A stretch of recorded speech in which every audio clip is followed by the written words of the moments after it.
नमस्ते भाइयों, मैं हूं आपका दोस्त advocate Brahmdutt Agra civil court से। कैसे हैं आप लोग। आज हम बात करेंगे कि अगर आपकी पत्नी आपके खिलाफ में अगर झूठे मुकदमे दर्ज करा दे और कोर्ट आपके एविडेंस, आपके प्रार्थना पत्र को नज़रअंदाज करे तो आप किस तरीके से मूव कर सकते हैं।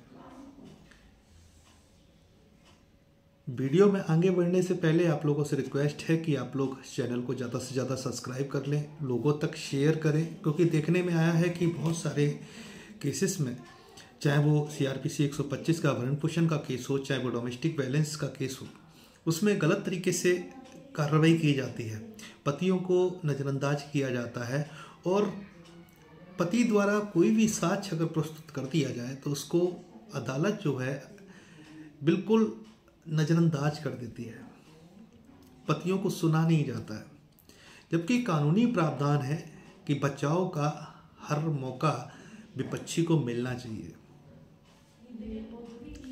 ऐसे ही आज एक वाकया हम आपको बताने जा रहे हैं जिसमें कि जज साहब के खिलाफ में कार्रवाई हुई और उस पर मैंने कार्रवाई की। मेरे क्लाइंट हैं, उनके केस में मैंने कार्रवाई की और जज साहब को सीट छोड़नी पड़ी और आनन फानन में वो गलतियां कर गई, जिस पे हमने फिर से रिवर्ट बैक किया और हो सकता है कि शायद उनके लिए बड़ी मुसीबत खड़ी हो जाए।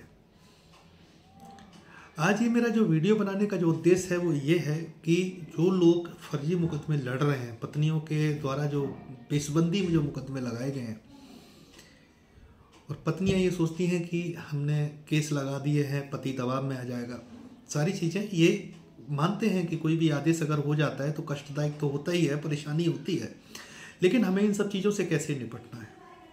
अदालत आपके प्रार्थना पत्रों को नहीं सुन रही है, अदालत आपको सुनना नहीं चाहती है, एक पक्षी तरीके से गलत कार्रवाई कर रही है, कोई भी एविडेंस वगैरह है गलत तरीके से पत्रावली पे दाखिल किए जा रहे हैं। कई बार तो ये देखने को आया है कि अगर पति ने कोई भी एप्लीकेशन अगर अदालत में दी तो अदालत ने उसको इंडेक्स ही नहीं किया है। तो ऐसे बहुत सारे ऐसे लूज फॉल्स हैं जिनके आधार पर हम अपना बचाव कर सकते हैं। अपनी पत्नी की गलतियों को ही आपको हथियार बनाना पड़ेगा, तभी आप फायदा उठा सकते हैं। मैं रात के 3:30 बजे तक आज केस पे काम किया, सिर्फ ये सोच के कि हमारा जो क्लाइंट है ना, जो हमसे उम्मीद लेके आया है, उसको बचाने का हम प्रयास करें, कोशिश करें कि वो बच जाए, उसको न्याय मिल जाए। अदालत सुनने को तैयार नहीं है। सामने वाली जो पार्टी है जिसने केस फाइल किए हैं वो बहुत धनाढ़ पार्टी है, बहुत पैसे से मजबूत है, वो पैसे से सारे काम कराना चाहती है, लेकिन हर जगह पैसा काम नहीं आता। जहाँ कानूनी चीज़ें आती हैं ना, वहाँ पैसा काम नहीं आता। और शायद फेस वैल्यू के वजह से भी कुछ चीज़ें होती हैं कि सामने नए बंदों को सुना नहीं जाता है। मेरे सामने आगरा कोर्ट के टॉप मोस्ट वकील, दूसरे नंबर पे जिनको कह सकते हैं, वो हैं उस केस में, और मैं नया रजिस्ट्रेशन लेके खड़ा हुआ हूँ। मैं विपक्षी की तरफ से हूँ। घरेलू हिंसा का केस फाइल किया गया, उसमें हमने कार्रवाइयाँ की, 3-3, 4-4 वकील उस केस में लग गए, लेकिन कोई फायदा नहीं ले पाया अभी तक, क्योंकि हमने निस्वार्थ भाव से, ईमानदारी से, जो हमारे पास जो हमारे क्लाइंट थे उनके लिए हमने मेहनत की और हमेशा ये प्रयास किया, चाहे वो बाहर का बंदा हो या हमारे आगरा कोर्ट में उसके केस चल रहा हो, जो भी मेरे पास आया है मैंने उसको बचाने का पूरा प्रयास किया, जितनी मेहनत हो सकती है उतनी मेहनत मैंने की। लेकिन एक चीज़ मैं आपको बता दूं, सच्चाई है, कड़वी है, कि जो वकील होते हैं ना, वो ये सोचते हैं कि वकील को फीस ना दी जाए। वकील को फीस देने में उनको मुसीबत आती है, परेशानी होती है उनको, लेकिन उनको जीत चाहिए होती है कि हमें जीत मिल जाए, हम जीत जाएं, बेशक वो गलत ही क्यों ना हो। लेकिन जब पुलिस अगर दरवाजे पे आ जाए ना, तो फिर वो अपनों को, अपने घर वालों को बचाने के लिए ना, फिर पैसे की चिंता नहीं करते। आखिर में आपके लिए जो वकील मेहनत कर रहा है, आप इतना संकोच में क्यों? जो काम आप नहीं कर पा रहे हैं आपके भी आप में आपका वकील कर रहे हैं। जब आप वकील को फीस नहीं देंगे तो वकील आपके लिए मेहनत क्यों करेगा? सिंपल सी बात है। और अब बहुत से लोग हैं जो आरोप लगाते हैं कि हमारे वकील ने काम नहीं किया, हमारे वकील अपोजिट पार्टी से मिल गए, हमारे पार्टी। आपके पास कोई साक्ष्य नहीं होता है, लेकिन फिर भी आप इस तरीके की चीज़ें करते हैं, क्योंकि आप किसी की मेहनत को अगर इस तरीके से नज़रअंदाज करेंगे और फ़ायदा लेने की कोशिश करेंगे तो भाई सबके बच्चे हैं, सबका परिवार है। तो कुछ लोगों को हो सकता है मेरी बात का बुरा लगे, क्योंकि उनको लगता है कि जो वकील है ना वो उन्हीं के लिए बैठा हुआ है। खैर हम पे कोई फ़र्क नहीं पड़ता, वो तो हम अच्छा करेंगे तब भी गाली मिलेगी, बुरा करेंगे तब भी गाली मिलेगी। और हम बुरा करेंगे क्यों? हम तो ईमानदारी से काम करते हैं। और जितने लोग मेरे पास आए हैं, जितने लोग के हमने काम किए हैं आज दिन तक, माता रानी की कृपा से कोई तहमत नहीं लगी है और ईमानदारी से काम करते हैं और लिमिटेड काम करते हैं। ऐसा नहीं है कि कोई भी फाइल उठा ली और उस पर काम करने लगे। हमारा क्लाइंट अगर मजबूत होगा, हमारी मेहनत को अगर समझेगा तो हम उसके लिए ज़रूर काम करते हैं। बाकी का अगर आप लोगों को मेरी बात समझ में आए तो कमेंट करके ज़रूर बताना, और वकील को अच्छा दोस्त बनाओ ताकि कि वो आपको सुने। आपकी मुसीबत में काम आने वाला आपका वकील ही है। अब आते हैं मुद्दे पे। घरेलू हिंसा का केस फाइल किया गया। घरेलू हिंसा के केस में क्या हुआ कि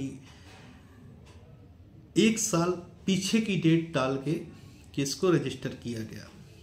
ऑर्डर शीट जो है वो गलत तरीके से अंकित की गई, उसमें नाम चेंज कर दिए गए। अदालत ने आदेश पारित किया कि डीपीओ के जरिए नोटिस विपक्षी को जारी किए जाए, लेकिन ऑर्डर शीट में विपक्षी कोई और ही था। ना तो कोई नोटिस मिला, ना कोई कुछ भी मिला। तो सामने वाले जो वकील साहब हैं, जो बड़े वकील साहब हैं, मतलब बड़ा चैम्बर लेके बैठे हैं, बड़ा नाम है उनका, बड़ी फीस लेते हैं, उन्होंने क्या किया कि उन्होंने डाक द्वारा हमारे क्लाइंट को वो नोटिस भेज दिया। जब वो नोटिस मेरे पास आया, मेरे क्लाइंट मेरे पास आए, तो मैंने क्या किया, उस नोटिस को भी आप बनाते हुए मैंने ऑर्डर शीट की कॉपी निकाली, केस की कॉपी निकाली, और निकालने के बाद में एक ऑब्जेक्शन फाइल किया कि साहब जो जरिए डीपीओ के थ्रू जो नोटिस जारी करने का जो आदेश पारित किया गया था, डीपीओ रिपोर्ट दाखिल हो चुकी है, लेकिन हमें कोई नोटिस जारी नहीं हुआ। एक पक्षी डीपीओ रिपोर्ट बनाई गई है, और साहब ऑर्डर शीट के हिसाब से तो हम विपक्षी नहीं है। फिर ये मुझे संबंध किस हिसाब से डाक द्वारा, और न्यायालय ने भी किसी भी तरीके का कोई भी आदेश डाक से भेजने के लिए डायरेक्ट नहीं बोला गया है। मामला फंसता चला गया। अदालत से हमने प्रे की कि इस मुकदमे को खारिज किया जाए। अदालत ने क्या किया कि पिछली जो बैक डेट जो डाली हुई थी उसमें उसने बिना किसी प्रार्थना पत्र के, बिना किसी आपत्ति के हमारे एप्लीकेशन को डिस्पोज ऑफ करते हुए उसने अपने पेन से संशोधन कर दिया, स्वयं संशोधन कर दिया, और ये कहा कि अदालत को अधिकार है कि वो स्वयं संशोधन कर सकती है। मैंने कहा अच्छा, मैंने कहा सीख रहा हूं अभी वकालत। मैंने सारी पक्की नकलें निकाली। पक्की नकलें निकालने के बाद में मैंने फिर देखा, थोड़ा इंतजार किया, एप्लीकेशन मूव की कि साहब इस तरीके से बिना संशोधन प्रार्थना पत्र के, बिना आपत्ति के, ऑर्डर शीट को साक्ष्य मानते हुए आपने संशोधन कर दिया बात पत्र की डेट में। उस आपत्ति को भी उन्होंने खारिज कर दिया। मैंने कहा बहुत अच्छी बात है। जब सिर से ऊपर जब पानी चला गया तो मैंने कहा कि ये ऐसे नहीं मानने वाले हैं, अब इनको समझाना पड़ेगा। तो उसी पीरियड में क्या होता है कि जो बड़े वकील साहब होते हैं ना, बड़ा चैम्बर लिए, बड़ी फीस लिए होते हैं, वो हमसे कहते हैं कि तुम थोड़ा सा वकील बनो।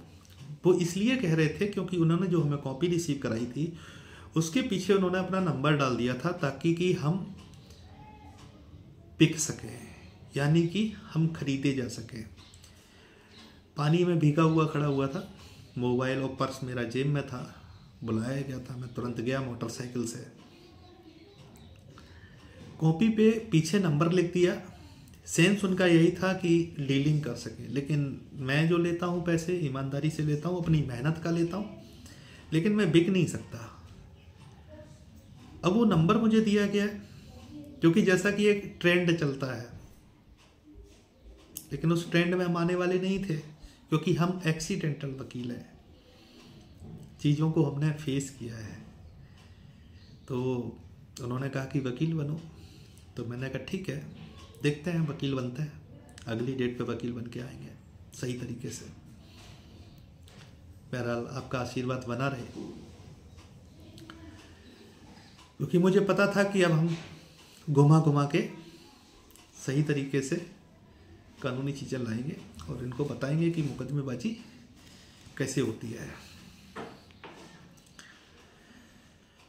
मकसद ये था कि किसी तरीके से डील हो जाए। एक बात बताओ कि सपोज उन्होंने मुझे कॉपी पे पीछे नंबर लिख के दे दिया, मैं अगर 10, 20, 50, 1 लाख, 2 लाख, 4 लाख, 5 लाख, 10 लाख रुपए मैं अगर डील कर भी लेता, तो मैं सामने वाली पार्टी जो है ना उसका कर्जदार हो जाता और मैं खुद को कभी माफ़ नहीं कर सकता, क्योंकि मैंने जिस उद्देश्य से मैंने ये वकालत का पेशा चुना था ना, वो उद्देश्य हमारा शायद पूरा नहीं होता और उस उद्देश्य का कोई मतलब भी नहीं रहता।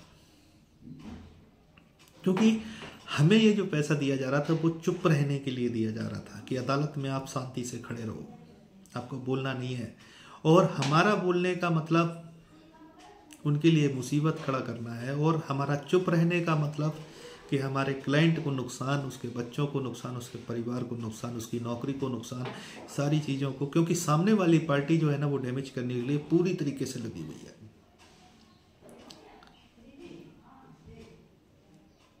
लेकिन मेरे पे उनकी दाल नहीं गली और ना गलेगी, और किसी के मैटर में भी नहीं गलेगी। अगर मेरा क्लाइंट जो है अगर ईमानदारी से काम करेगा, साथ देगा, फीस देगा, तो हम उसके लिए मेहनत से ज़रूर काम करेंगे। होता क्या है कि हम एक कंप्लेंट लिखते हैं एफिडेविट पर, जो न्यायिक अधिकारी हैं, उच्च अधिकारी, उनको भेजते हैं, विजिलेंस को भेजते हैं, 6 जनवरी 2025 को भेजते हैं ये कंप्लेंट। उसमें सारी कॉपियाँ लगा देते हैं। जैसे ही उच्च अधिकारियों को वो पहुँचती है ना, उन जज साहिबा को तुरंत हटाया जाता है सीट से। आप देखेंगे इलाहाबाद हाई कोर्ट की वेबसाइट में, आगरा कोर्ट के जजेज में, FTC 1 में जो जज साहब थी उनको 7 तारीख को ही ट्रांसफ़र कर दिया गया, क्योंकि 6 को मैंने एप्लीकेशन दी थी और 7 को पहुंच गई थी, और शाम को ही उनका ट्रांसफ़र कर दिया गया दूसरी अदालत में। तो मैडम ने क्या किया कि खिसिया के हमारा जो चिकित्सा प्रमाण पत्र था उस तारीख का, 8 तारीख का, चार्ज नहीं छोड़ा था उन्होंने, ट्रांसफ़र हो गया था, चार्ज नहीं छोड़ा था। इसीलिए इंतज़ार कर रही थी भाई, अब जाहिर सी बात है कि कुछ तो डील हुई होगी, कुछ फेस वैल्यू भी है, छोटे मोटे वकीलों को कौन समझता है, लेकिन कभी कभी नासूर बन जाती हैं चीज़ें। तो मैडम ने आनन फानन में क्या किया कि हमारे मेडिकल पे डिसमिस लिख दिया, और पार्टी जो थी जिसने मुकदमे दर्ज किए थे उन्होंने सोचा कि सामने वाला जो वकील है, यानी मैं, अपने क्लाइंट की तरफ से मैं बेवकूफ़ हूँ, मुझे समझ में नहीं आएगा। उसने क्या किया, ऑर्डर शीट में अपने पेन से उसने नाम काट दिया, जबकि कोई न्यायालय ने किसी भी तरीके का संशोधन नहीं किया था, कोई प्रार्थना पत्र नहीं था। जब हम 24 तारीख को जब हम अपीयर हुए उस केस में, तो मैंने देखा उनका वकील बहस करने लगा कि मैडम देखिए संशोधन हो गया। मैंने गौर नहीं किया ज़्यादा। उसके बाद जब मैंने पक्की नकलें निकाली तो मैंने उसमें देखा, मैंने कहा ये तो बहुत अच्छी बात हो गई। इसी दौरान क्या होता है कि CRPC 125 में अंतरिम भरण पोषण का आदेश पारित हो जाता है 20,000 रुपये पर मंथ के हिसाब से हमारे क्लाइंट के खिलाफ। और जिस दिन आदेश होता है उसी दिन हम एप्लीकेशन मूव कर देते हैं, उसी दिन हम बहस कर देते हैं, सारी चीज़ें हो जाती हैं, अदालत की करम लुक जाती है। 2 दिन बाद आदेश निकलता है, लेकिन बैक डेट का ही निकलता है, 17 तारीख का ही। सामने वाली पार्टी क्या करती है, जो बड़े वकील साहब हैं, बड़ा चैम्बर, बड़ी फीस लेते हैं, जो 2 नंबर के वकील हैं, मतलब टॉप 2 में वकील हैं, वो क्या करते हैं, कोर्ट से सर्टिफाइड कॉपी निकालते हैं आदेश की, और जो हमारे क्लाइंट हैं उनके विभाग में डायरेक्टली भेज देते हैं। मैं अपने क्लाइंट को ये समझा देता हूँ कि भाई डरने की कोई आवश्यकता नहीं है, इन मामलों में मुझे निपटना आता है। बेशक आपको अदालत नहीं सुन रही है, लेकिन हमें पता है अगर अदालत नहीं सुनेगी तो अदालत के खिलाफ भी कार्रवाई हो सकती है, क्योंकि ऊपर भी अदालतें हैं, ये आखिरी अदालत नहीं है। यही चीज़ मैं आप लोगों को समझाना चाह रहा हूँ। आपके साथ अगर गलत हुआ है, आपके साथ में अगर गलत तरीके से आदेश पारित हुआ है, आपको अनसुना किया गया है, भ्रष्टाचार पूर्वक अगर तरीके से अगर कार्रवाई की गई है, आदेश किया गया है, तो आप लोग अपने डॉक्यूमेंट्स हैं केस के, वो हमें मेल कर सकते हैं। हमारा व्हाट्सअप नंबर नीचे दिया हुआ है। 2000 रुपये पर केस स्टडी का मैं चार्ज करता हूं। अगर आप लोग हमसे मिलना चाहते हैं तो हमने 2000 रुपये उसके लिए रखे हुए हैं, जिससे कि आपको लीगल प्रोसीजर पता चल जाए कि किस तरीके से कार्रवाई हुई है, कैसे कार्रवाई हुई है, कैसे क्या नहीं हुआ है। वो क्या होता है कि हमारे क्लाइंट के डिपार्टमेंट में डायरेक्टली सर्टिफाइड कॉपी भेज देते हैं उनके हेड को। मैं अपने क्लाइंट को बता देता हूं कि भाई ऐसी इस तरीके की चीज़ें आ सकती हैं और ऐसी ही गलती करेंगे, क्योंकि आमतौर पे ऐसी ही गलती होती है।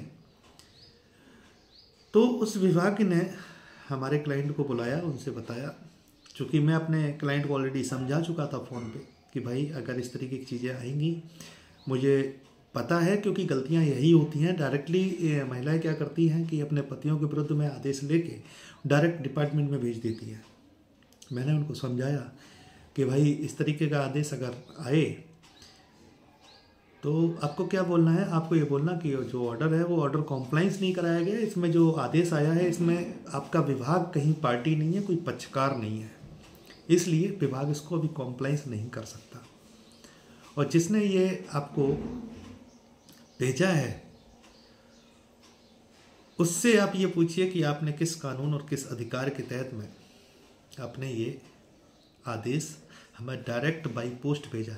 हालांकि सीपीसी ऑर्डर 21 रूल 1 के तहत में प्रावधान है, लेकिन इसके लिए रिकवरी हमें फाइल करनी पड़ेगी। पक्षकार होना बहुत जरूरी है। जब तक पक्षकार नहीं है तब तक कैसे इन्वॉल्व कर सकते हैं। ये सारी चीज़ें हुई। उनके विभाग ने उन वकील साहब को नोटिस दिया, लेकिन जो उन्होंने जो आदेश भेजा था ना, उस आदेश पे उस विपक्षी के साइन नहीं थे, यानी कि पत्नी के साइन नहीं थे। लेटर की कॉपी हमें भी मिली। हमने क्या किया, हमने एक लीगल नोटिस टाइप किया उसके विभाग के लिए, जिसने फर्जी मुकदमा दाखिल कर रखा था उसके लिए डोमेस्टिक वायलेंस का। और जिन वकील साहब ने बिना अपने क्लाइंट के हस्ताक्षर कराए जो उसके विभाग में जो आदेश भेजा था, उनको एक सूचनार्थ कॉपी भेजी और उनको आगाह किया कि वकील साहब ऐसी चीज़ों से थोड़ा सा बचें, गुमराह ना करें। पार्टी से पूछा कि आपने ये किस अधिकार से भेज दिया, कैसे एक लीगल नोटिस बनाया। मैंने भी एक लीगल नोटिस टिप दिया और पूछा कि आपने जो ऑर्डर शीट है उसमें काट छाट कैसे कर दी, किस अधिकार से कर दी, आप पत्रावली में कैसे काट छाट कर सकते हैं। तो इसमें ये तो अभी आने वाली डेट पे, लेकिन जो पिछली 8 तारीख को जो घरेलू हिंसा के केस में जो हुआ था ना, उसमें जज साहब का तुरंत ट्रांसफ़र किया गया, आनन फानन में हटाया गया और आनन फानन में जज साहब गलत कार्रवाई करते हुए चार्ज छोड़ दी। नई जज साहब आई, 24 जनवरी की डेट थी, उनको बताया, कंप्लेंट की कॉपी भी लगाई, सारी चीज़ें हुई। थोड़ा सा कलम उनकी भी रुक गई और ऑन डाइस बोला कि अगर गलत कार्रवाई होगी तो कार्रवाई बिल्कुल की जाएगी, बेशक कोई भी हो, फर्क नहीं पड़ता। फिर मैंने उन वकील साहब से पूछा जो हमसे कह रहे थे वकील बनो, उनसे मैंने कहा वकील साहब वकील बने या नहीं बने, या थोड़ी और मेहनत कर दूं। तो फिर क्या होता है कि हमारे आगरा कोर्ट में एक बार हॉल बना हुआ है, काफ़ी बड़ा है, वहाँ पे मैं कुछ बुक्स वगैरह देख रहा था, तो वो निकलते हैं, बोलते हैं कि यार मान गए यार, जितना तुमने कर दिया ना इतना कोई नहीं कर सकता। तो मैंने उनसे कहा कि मैंने वकील साहब हम लोग पर्सनली नहीं है, लेकिन गलत चीज़ें जो हो रही हैं, हमारा काम है अपने क्लाइंट को बचाना, आपका काम है अपने क्लाइंट के लिए लड़ना। हम लोग अपने अपने क्लाइंट के लिए मेहनत कर रहे हैं और कभी कोई चीज़ें पर्सनली नहीं बोलनी चाहिए। कुछ चीज़ें ऐसी होती हैं जो दिलो दिमाग पे लग जाती है, उसके बाद गलत कार्रवाइयाँ होती रही, हम पेलते रहे, कोई फ़र्क नहीं पड़ता। अगर आपको नहीं सुना जा रहा है, गलत कार्रवाई हो रही है, आदेश गलत हो रहे हैं, तो आपको कैसे कार्रवाई करनी है, कैसे आपको बचना है। सामने वाली पार्टी जो है, जो मुकदमे लगा रही है, आपकी जो पत्नी है, उसके दिमाग में हमेशा ये रहता है ना कि हम कुछ भी बोल दें, कुछ भी कर दें, कोई गौर नहीं करता। और वास्तव में ऐसे कई सारे ऐसे मामले आए। आप लोग कहते हो ना कि केस स्टडी, हम टाइम लेते हैं थोड़ा सा। अगर कोई डॉक्यूमेंट्स भेज देता है, पैसे भेज देता है, तो मैं थोड़ा सा टाइम लेता हूँ, उनको स्टडी करता हूँ सही तरीके से। 1 बार सोचता हूँ, 2 बार सोचता हूँ, 3 बार सोचता हूँ। उसके बाद में जब तक मैं इंश्योर नहीं हो जाता ना, तब तक रिप्लाई नहीं करता हूँ मैं। क्या हो सकता है, क्या नहीं हो सकता है, कैसे प्रोसीडिंग की गई, कैसे एविडेंस लिए गए, किस तरीके से आदेश पारित किया गया, क्या क्या त्रुटियां हो सकती हैं, ये सारी चीज़ें हम उसमें देखते हैं। कई सारे लोग मेरे पास में आए जिनके 10-10 साल से मुकदमे चल रहे थे। उनके चेहरे की तरफ देखता था, बेचारे मायूस से बैठे हुए थे। मैंने कहा क्या हुआ भाई, 10 साल से मुकदमा चल रहा है, आपका आधा जीवन खराब हो गया। मैंने परेशान मत हो, मैं बताता हूँ, तुम इतना इतना काम कर लो जाके, हो सकता है कुछ फ़ायदा मिल जाए। हम तो मेहनत ही कर सकते हैं, आदेश नहीं कर सकते। मेहनत करते हैं, उसका मेहनताना भी ले लेते हैं।